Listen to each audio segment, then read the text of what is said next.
2 million, जी हाँ, पूरे 2 million मंदिर है इस दुनिया में। पर जब बात राम मंदिर की आती है, तब अयोध्या उत्तर प्रदेश में बनाए गए राम मंदिर की बात ही सबसे पहले हमारी जुबान पे आती है। क्यों है ये मंदिर सबसे ज्यादा कंट्रोवर्शियल? इसको जानने के लिए आपको 500 साल पीछे जाना पड़ेगा। सन 1528 में पहला मस्जिद बनाया गया था एक हिंदू मंदिर को तोड़कर। दोस्तों, सन 1528 में मुगल रूलर बाबर का एक जनरल हुआ करता था जिसका नाम था मीर वाकी। मीर वाकी ने श्री राम की जन्मभूमि अयोध्या में एक मंदिर को तोड़कर एक मस्जिद का निर्माण कर दिया। तब सारे सनातन धर्म के लोग कुछ नहीं कर पाए क्योंकि उस समय मुगल का राज जो चल रहा था। सन 1853 में पहली बार कुछ निर्मोही राम मंदिर को तोड़कर मस्जिद बनवाने को लेकर हड़ताल करना शुरू किया।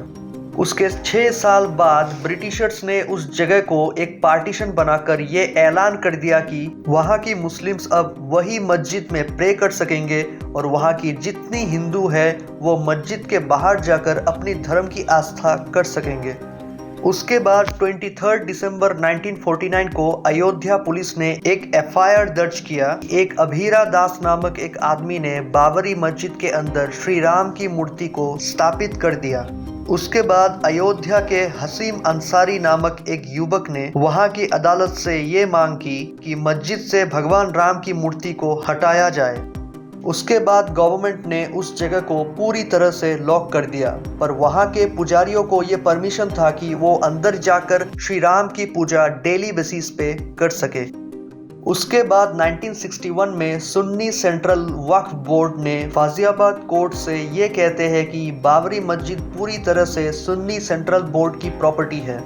19 साल बाद 1980 में विश्व हिंदू परिषद की एक कमेटी फर्स्ट कैंपेन स्टार्ट कर दी, ये ऑब्जेक्टिव लेके कि ये श्री राम की जन्मभूमि है और यहाँ श्री राम की मंदिर बनाई जाएगी।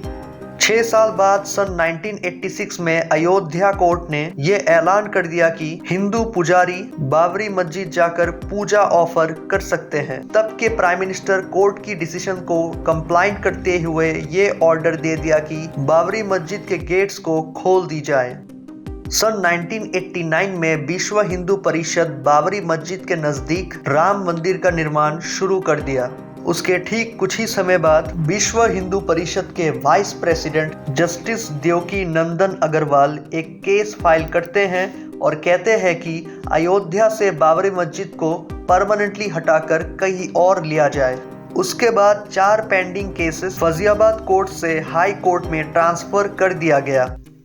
25 सितंबर 1990 में बीजेपी ने एक रथ यात्रा ऑर्गेनाइज किया और इस रथ यात्रा की प्राइमरी ऑब्जेक्टिव ये था कि राम मंदिर एजिटेशन को सपोर्ट किया जाए।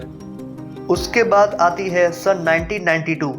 दिसंबर 6, 1992 में बाबरी मस्जिद को पूरी तरह से डिस्ट्रॉय कर दिया गया। बाबरी मस्जिद को डिस्ट्रॉय होते ही पूरे देश में हलचल मच गया और उस हलचल में तकरीबन 2000 लोग अपनी जान गंवा बैठे। सन 2003 को आर्कोलॉजिकल सर्वे ऑफ इंडिया ने कई सारी ऐसी एविडेंस बाबरी मस्जिद की जगह से निकाली जो ये साबित करता था कि ये जगह सबसे पहले सनातन धर्म की आस्था की जगह हुआ करता था। इसको लेकर सारे मुस्लिम्स ऑर्गेनाइजेशन असहमति दिखाई। सन 2010 में इलाहाबाद हाई कोर्ट ने बाबरी मस्जिद की जगह को 3 भागों में बांट देने की बात की, जिसका एक हिस्सा रामलल्ला को जाएगा, दूसरा हिस्सा इस्लाम को जाएगा और तीसरा हिस्सा निर्मोही अखाड़ा को जाएगा। उसके बाद दिसंबर 2010 को विश्व हिंदू परिषद और सुन्नी वक्फ बोर्ड ने हाई कोर्ट के डिसीजन की विरोध करने लगे। उसके बाद सन 2011 को तीनों पार्टी निर्मोही अखाड़ा, रामलल्ला और सुन्नी वक्फ बोर्ड इलाहाबाद कोर्ट के वर्डिक्ट को लेके अपील किया। फाइनली 9 नवंबर 2019 को सुप्रीम कोर्ट ने भारत सरकार को अयोध्या के उस 2.77 एकड़ की कंट्रोवर्शियल जगह में राम जन्मभूमि टेम्पल बनाने का वर्डिक्ट इशू कर दिया।